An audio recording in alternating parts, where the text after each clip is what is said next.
Presidente, senhoras e senhores senadores, senhores ouvintes da Rádio Senado, senhores telespectadores da TV Senado, primeiramente, senhor presidente, eu desejo aqui solidarizar-me com a senadora Ana Amélia, que na sessão de ontem, quando do pronunciamento do senhor presidente desta casa, senador Renan Calheiros, sobre sua gestão à frente desta casa, a senadora Ana Amélia manifestou a sua solidariedade a todos os funcionários, comissionados ou permanentes desta casa, e eu gostaria de dizer que, ao associar-me às suas oportunas palavras, queria especialmente mencionar aqui o apreço, o respeito que tenho pelos funcionários da Secretaria-Geral da Mesa, principalmente aqueles que trabalham aqui nos assessorando em todas as sessões, atravessando horas e horas de trabalho. Eu, às vezes, não estou presente aqui, mas da minha casa, ligando a TV Senado, eu vejo os nossos funcionários da mesa presentes, cansados naturalmente, mas estimulados pelo dever a cumprir. Eu tenho um profundo apreço e solidariedade pelos senhores, pela dedicação que sobrepõe, inclusive, as suas forças físicas. As minhas homenagens, portanto, a todos os servidores, sobretudo, os servidores que servem à mesa do Senado. E quero juntar também o meu apreço e o meu reconhecimento pelos funcionários, servidores da Consultoria Legislativa, que nos presta, senhor presidente, extraordinário trabalho de assessoria. Essa minha manifestação também se estende aos servidores que exercem as funções de segurança desse plenário, que também estão aqui, adentro às vezes à noite e quantas vezes às madrugadas, para atender a sua missão de servidores desta casa e, sobretudo, solidarizar-se com nós, senadores e senadoras. Com essas palavras, senhor presidente, de respeito, admiração aos senhores servidores que aqui mencionei, eu quero também levar a minha solidariedade e a admiração que tenho pela Empresa Brasileira de Pesquisa Agropecuária, Embrapa, e pelos profissionais que compõem o seu quadro de servidores, responsáveis pela elevação do país a uma posição de grande destaque na produção agropecuária. O assunto que trago hoje, senhor presidente, é a reflexão dos meus eminentes pares, diz respeito a uma particularidade da situação empregatícia dos trabalhadores da Embrapa e que vem refletindo negativamente no desempenho da empresa. Tal situação inquieta não apenas aqueles que, como eu, reconhecem a relevância da missão desempenhada pela Embrapa para a economia nacional. Em primeiro lugar, são os próprios empregados da Embrapa que se preocupam com a debilitação da empresa. Ocorre que, embora seja a Embrapa uma empresa pública, sua relação com os cerca de 9.500 profissionais que para ela trabalham é regida pela consolidação das leis do trabalho, a CLT. Assim, em obediência a uma decisão proferida pelo Egrégio Tribunal Superior do Trabalho, e o Conselho de Administração da Embrapa editou, em 24 de outubro de 2011, a Resolução 118, reconhecendo ao empregado que se aposenta o direito de permanecer trabalhando na empresa e, evidentemente, recebendo os seus vencimentos. Valendo-se desse direito, há um grande contingente de empregados que já se aposentaram, mas mantém seu vínculo com a Embrapa no aguardo de um incentivo para rescindir seu contrato de trabalho.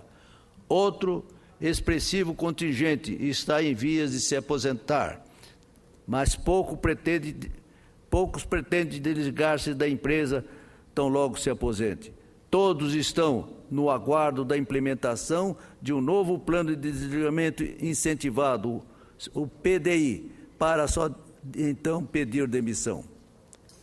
São aproximadamente 3.000 empregados da Embrapa que se encontram em uma das duas situações recém-mencionadas, correspondendo a quase 1/3 do quadro efetivo, e o sentimento que os acomete é de ansiedade, haja visto o reflexo dessa situação para a sustentabilidade e o futuro da empresa. Apesar de a Embrapa ainda prestar relevante contribuição para o alcance de resultados expressivos no meio rural brasileiro, participando inclusive nos processos de elaboração e aperfeiçoamento de políticas públicas, a realidade é que ela poderia estar contribuindo bem mais. No seu papel de empresa pública responsável pelas pesquisas que asseguram o incremento da produção de alimentos, por meio do aumento da produtividade e da inovação, a Embrapa vem continuamente perdendo espaço no âmbito das principais commodities agrícolas para as empresas multinacionais e transnacionais. Pior ainda, a manter-se atual estado de coisas, é de se prever que a Embrapa sequer consiga atender a demanda da agricultura familiar.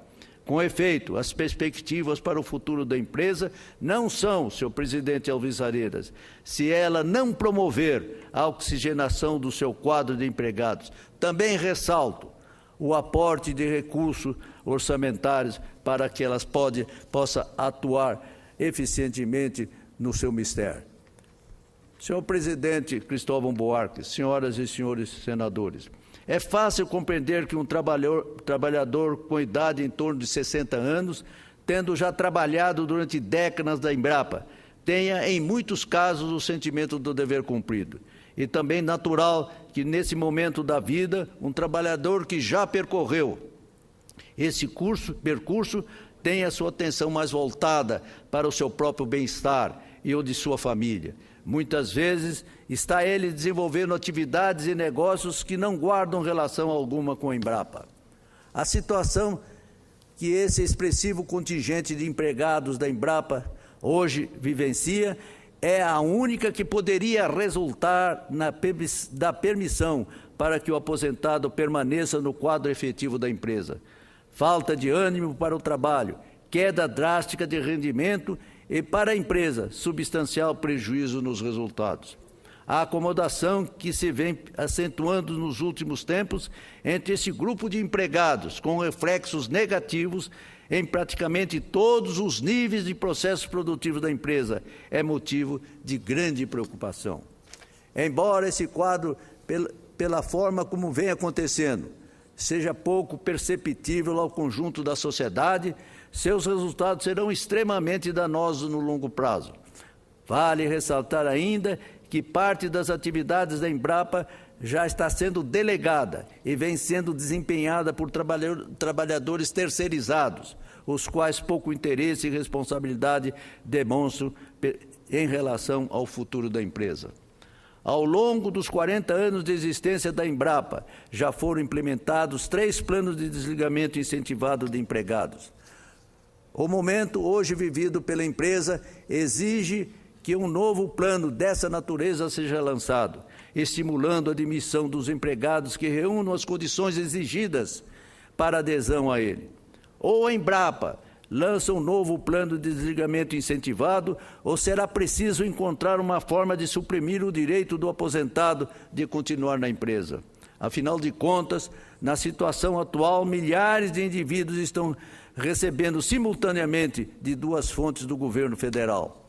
É importante, portanto, enfatizar que a adesão ao plano de desligamento incentivado é sempre opcional. Assim sendo, sua implementação não impedirá a permanência de cientistas, pesquisadores, analistas e técnicos que, independentemente de qualquer estímulo financeiro, desejam continuar trabalhando na Embrapa até o fim de suas vidas, seja por vocação, por ideal ou por simples vontade.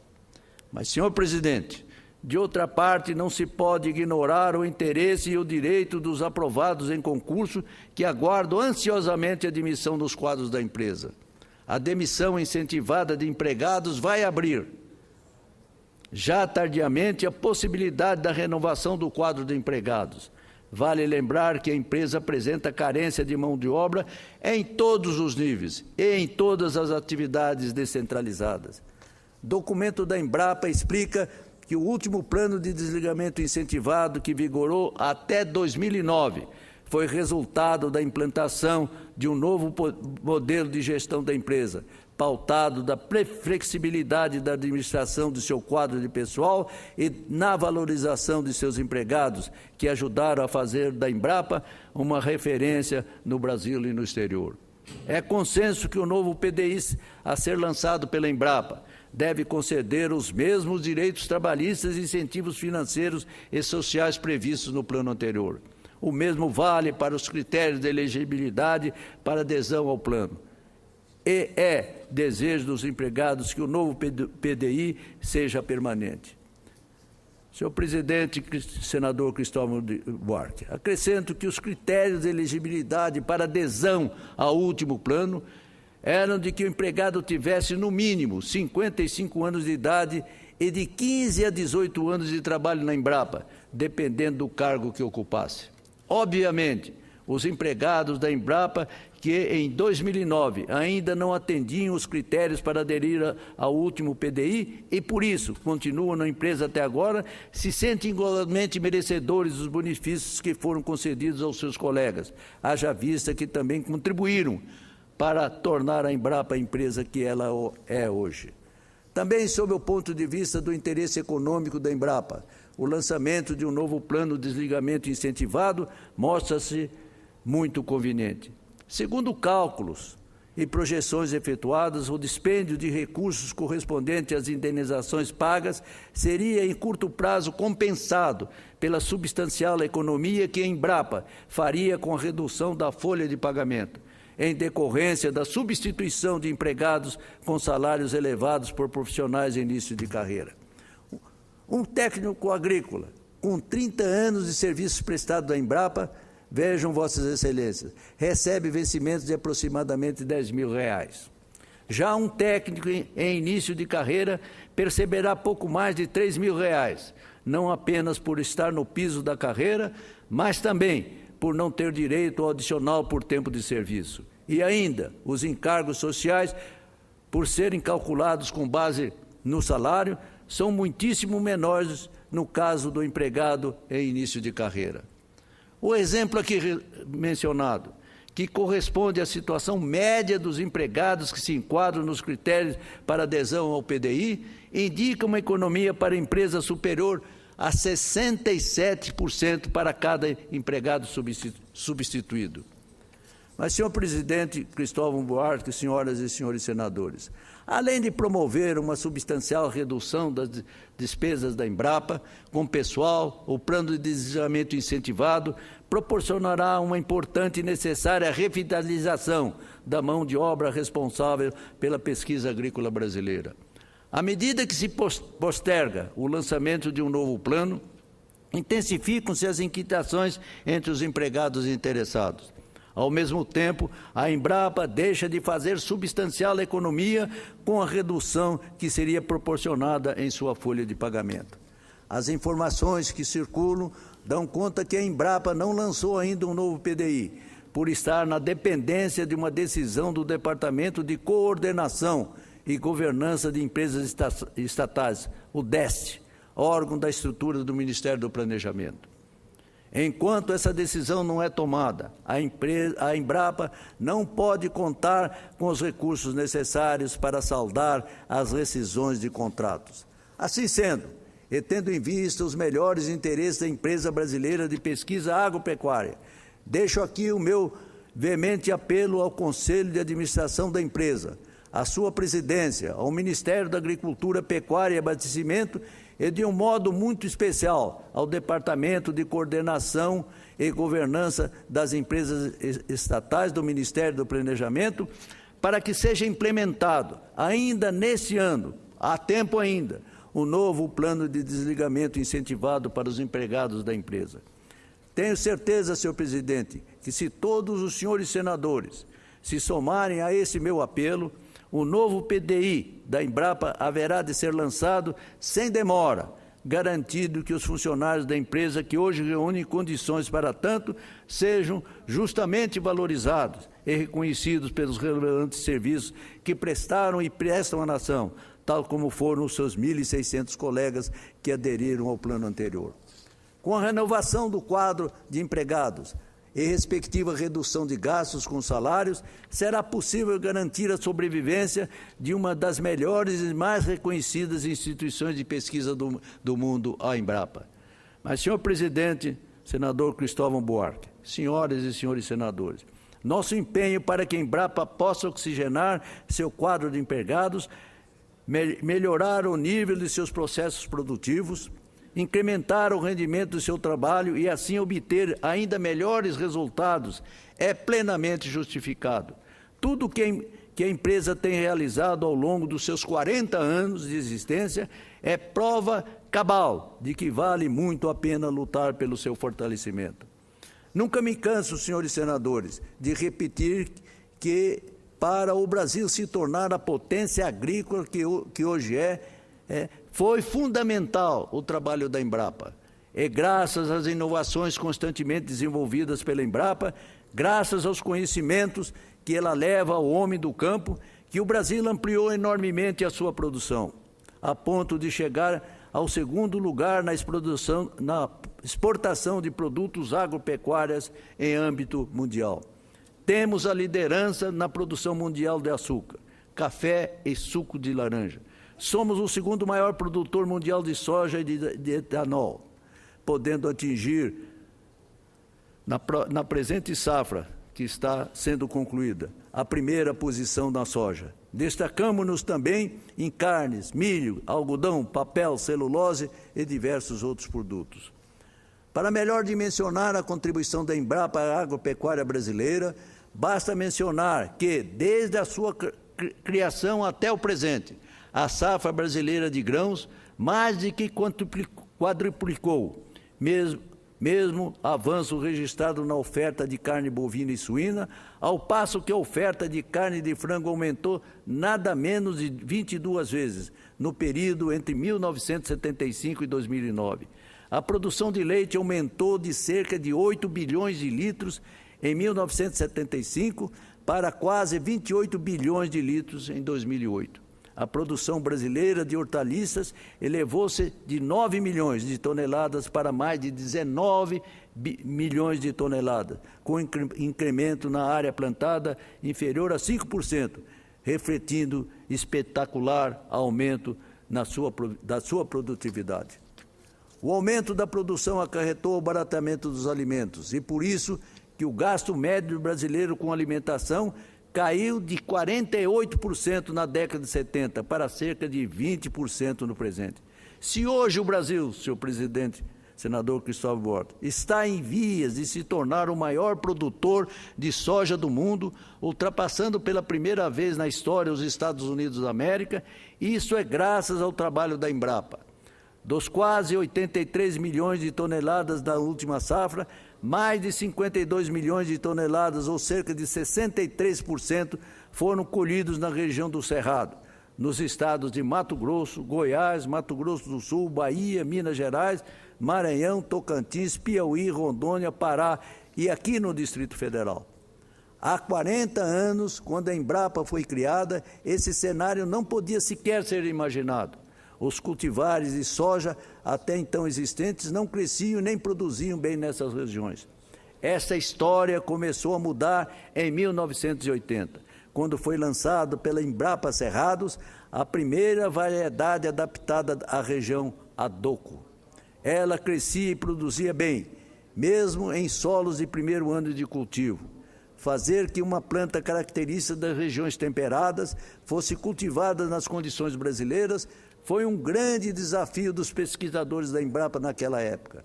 Os trabalhos de pesquisa para se chegar a essa variedade duraram cerca de 10 anos. A ideia de produzir soja no Cerrado encontrou uma resistência na época. Por muitos, era considerada uma utopia. Alegavam que não havia soja que se adaptasse aos solos da região. Com o lançamento da DOCO pela Embrapa, foi possível abrir as terras para o cultivo.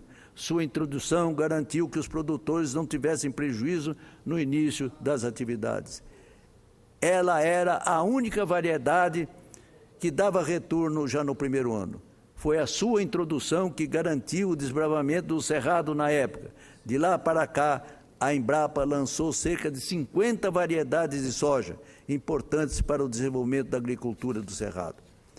Na região do Pantanal, sul-mato-grossense, do meu estado, portanto, a Embrapa trabalha na melhoria genética do rebanho bovino. Promove a introdução de novas tecnologias de produção e de controle de doenças adequadas à realidade específica daquele bioma. Tanto a Embrapa Pantanal como a Embrapa Gado de Corte de Campo Grande e a Embrapa de Dourados, que trata especificamente a questão de grãos, um grande trabalho tem sido feito na Embrapa Pantanal, no setor pesqueiro, criando as bases tecnológicas para o desenvolvimento da aquicultura, reduzindo o valor do pescado para os consumidores. Em sua sede, a Embrapa Pantanal, localizada em Corumbá, desenvolve atualmente diversos trabalhos de pesquisa com plantas medicinais, aromáticas e condimentares. A estrutura daquela unidade conta com laboratórios de propagação de plantas, herbário para ajudar na identificação de plantas com potencial, laboratório de solos para análise física e química de substratos e partes vegetativas de plantas, e ainda com um campo experimental. Diversos estudos sobre poderes terapêuticos e espécies medicinais do Pantanal foram iniciados e o conhecimento tradicional dos moradores está servindo como base para pesquisas em laboratório por meio de metodologias científicas, uma das quais é a extração de óleos essenciais. Agora, nesse mês, a partir do dia 26 de novembro, portanto, a Embrapa Pantanal irá realizar um simpósio que irá demonstrar à sociedade, a toda a comunidade ligada à agropecuária e ao meio ambiente, as suas realizações. Será um motivo muito importante para ressaltar o trabalho da Embrapa Pantanal em meu estado e para o Brasil. Além das pesquisas desenvolvidas em laboratório, a equipe de pesquisadores da Embrapa tem realizado diversas ações de transferência de tecnologia para produtores rurais da região por meio de oficinas, palestras e dias de campo, como ressaltei há poucos instantes. Já com o objetivo de fomentar a apicultura e fortalecer a cadeia apícola na região do Pantanal e em todo o estado de Mato Grosso do Sul, a Embrapa Pantanal firmou no ano passado um convênio com a Federação de Apicultura e Meliponicultura de Mato Grosso do Sul, a FEANS. Parceria visa fortalecer a apicultura na região pantaneira, a qual vem se mostrando cada vez mais adequadas para o exercício da atividade. Muitos produtores, senhor presidente e senador Cristóvão Buarque, fazem da apicultura um complemento da sua renda, mas a intenção do convênio é auxiliar a profissionalização desses apicultores e mostrar que a atividade pode ser a primeira fonte de sua renda. A Embrapa Pantanal iniciou seus trabalhos de pesquisa e produção do mel no ano de 2003 e de lá para cá vem obtendo constantes melhorias do seu processo. As melhorias ocorreram, por exemplo, nas etapas de extração, beneficiamento e envase do produto apícola produzido no Pantanal, provando que a região pode produzir diversos tipos de méis, inclusive aqueles com coloração muito clara, o que não era tido como possível no passado. Senhor presidente, senador Cristóvão Buarque, e para concluir, essa tem sido a história da Embrapa. Atingir utopias, mostrar que se pode sim realizar aquilo que muitos afirmam ser impossível. Em todos os ramos da produção agropecuária, a Embrapa vem superando desafios, tornando realidade aquilo que muitos nem sequer ousam sonhar. Essa é a empresa em cuja defesa não podemos transigir. a principal instituição de pesquisa da agricultura tropical em todo o mundo, ressalto. Nesse momento em que a Embrapa necessita urgentemente oxigenar o seu quadro de empregados, empenhamos-nos, senhores senadores, todos para que seja implementado, ainda neste ano de 2013, o novo plano de desligamento incentivado da empresa. Sei, senhor presidente, senador Cristóvão Buarque, pela sensibilidade que Vossa Excelência tem demonstrado ao longo da sua vida, que também se alia a esse meu apelo, para que o governo da República, através do Ministério do Planejamento, determine a realização do novo PDI, que vai, sem dúvida alguma, oxigenar as atividades dessa empresa, que é um orgulho da nação brasileira. Muito grato a Vossa Excelência